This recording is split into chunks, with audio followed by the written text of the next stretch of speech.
নমস্কার বন্ধুরা, আজকে গেছিলাম একটা মন্দির, সামনে একটা শিব মন্দির। এটা হচ্ছে নাগালেশ্বরা স্বামী টেম্পল।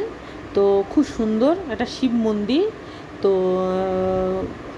আমি এখানে একজন আমার বন্ধু পেয়েছি, মানে সেও তার মেয়েকে নিয়ে এখানে আছে ব্যাঙ্গালোরে পড়াশোনা করার জন্য। তো সেই হিসেবে তার সাথে পরিচয় হবো, তার সাথে গেছিলাম। এটা একটা মানে হল ঘর টাইপের, আর এটা হচ্ছে গণেশজি।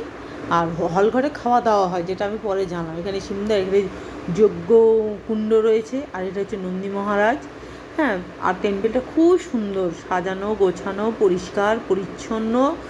অনেক ঠাকুর আছে। এটা হচ্ছে মা মনসা দেবী যতদূর জানি। আর কী কী ঠাকুর জানি, এই যে ভেতরে মন্দিরের ভেতরে এখানে অনেক ঠাকুর আছে। সত্যি কথা কোনো ঠাকুরের নাম জানি না। এটা স্বামী নাগালেশ্বরা স্বামী, কিন্তু সেটা হচ্ছে আপনার শিব ঠাকুরের এক রূপ, প্রতিরূপ। প্রথমে পর্দা দেওয়া ছিল, তারপর পর্দা খুলে দেওয়া হলো। পর্দা খুলে দেওয়ার পর এরকম মানে ঠাকুরটা এরকম মানে শিবলিঙ্গের উপর যেন মূর্তি বসানো আছে এরকম।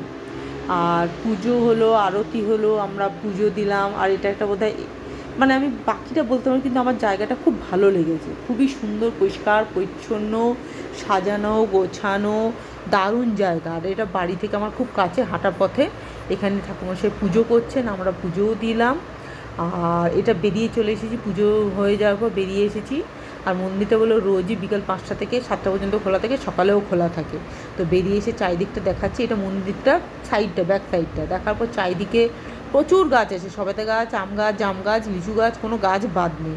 তো করে আমরা বিকেলবেলায় এটা বেরিয়ে ঘুরে এলাম। তো প্লিজ আমার চ্যানেলটা একটু সাবস্ক্রাইব করে সবাই ভালো থাকবেন। ধন্যবাদ।